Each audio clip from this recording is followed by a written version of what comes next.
Bismillahirrahmanirrahim. Assalamualaikum warahmatullahi wabarakatuh. Alhamdulillahi rabbil alamin.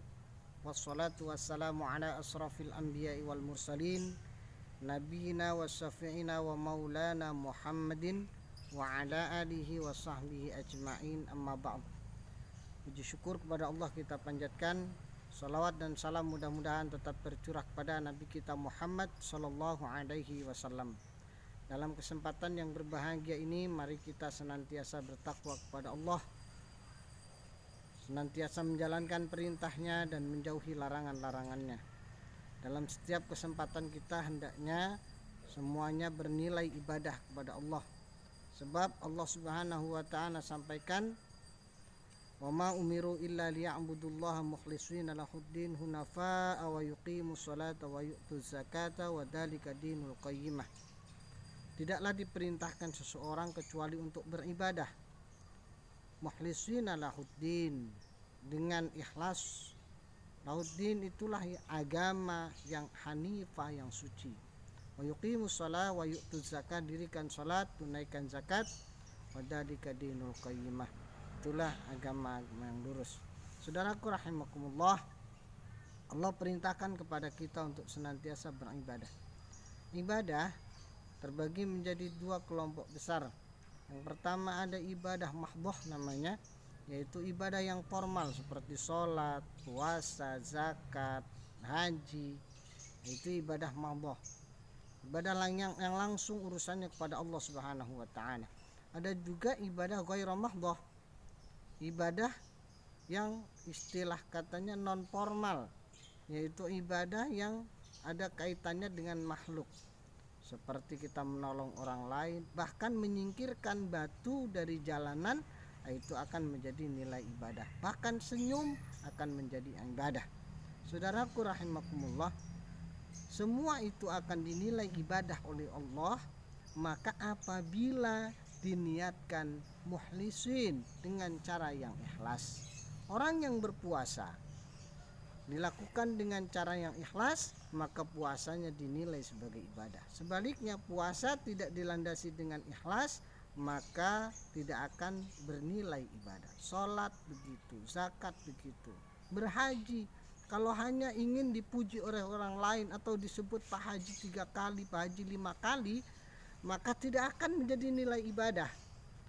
Maka itu saudaraku rahimakumullah, setiap apa yang kita niatkan, lakukan, harus diniatkan dengan karena Allah. Wudu karena Allah, sholat karena Allah, zakat karena Allah, puasa karena Allah, apapun itu.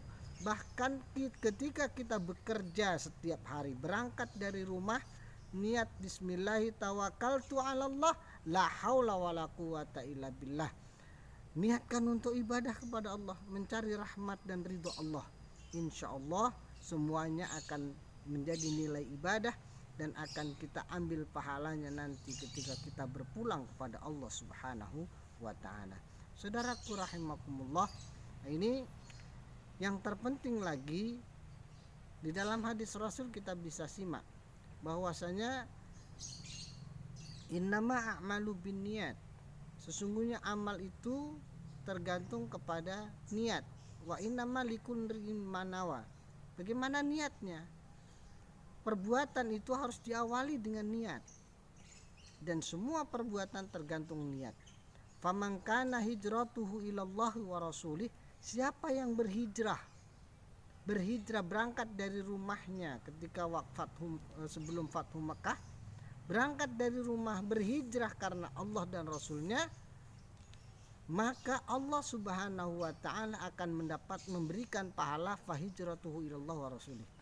Wa man kana hijratuhu lidunya, kalau ia berangkat karena dunia, karena perdagangan, karena ingin mendapatkan harta, yusibuha, itu pun yang dia dapat hanya dunia.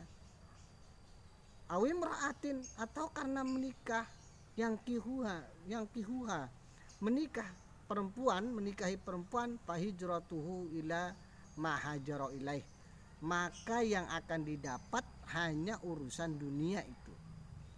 Sekali lagi berkaca dengan itu, Maka setiap perilaku kita apapun, agar kita mendapatkan pahala dari Allah dan sekaligus bukan hanya nilai dunia, maka niatkan seluruh perilaku kita dikarenakan Allah Subhanahu wa taala.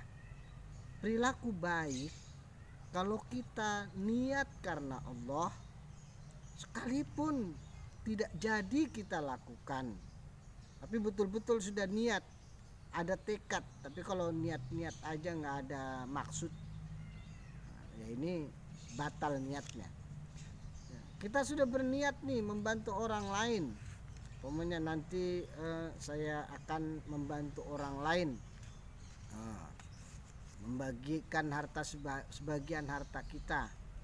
Tiba-tiba entah bagaimana terjadi hal yang tidak kita inginkan, tidak mampu kita membagikan harta itu, maka sudah dihitung satu kebaikan. Dan kalau itu terlaksana maka menjadi 10 kebaikan. Jadi niat yang kita awali pahalanya 1 kebaikan. Ketika dilakukan maka akan menjadi 10. Berbeda dengan orang berbuat kesalahan. Orang akan berbuat kesalahan, umpamanya akan mencuri dia, kemudian dia sadar dan bertaubat, maka akan dinilai 1 kebaikan. Berbeda halnya dia niat mencuri, ya. Ini ada motor ustadz nih, mau dicurinya, ya.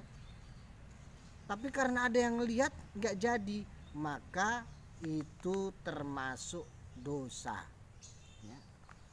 Sama dengan gini, ada orang yang bertengkar berdua, ya. Semuanya bawa golok, bertengkar karena berebutan sesuatu yang tidak jelas umpamanya, atau karena merebutkan kursi pimpinan, ya, bupati, atau perebutan proyek. Berantem dia, satu terbunuh, maka dua-duanya neraka. Sebab apa? Andai yang terbunuh tadi tidak terbunuh, maka dia akan membunuh. Saudaraku rahimakumullah, maka hati-hati ketika kita akan melakukan kesalahan-kesalahan, ya, bersegeralah bertaubat. Mudah-mudahan kita menjadi orang yang selamat. Bila ada saran, pertanyaan dapat disampaikan melalui Japri atau WhatsApp, atau di komen di video ini. Dan untuk pengembangan dakwah, terima kasih atas like dan subscribe-nya. Billahi taufiq wal hidayah. Assalamualaikum warahmatullahi wabarakatuh.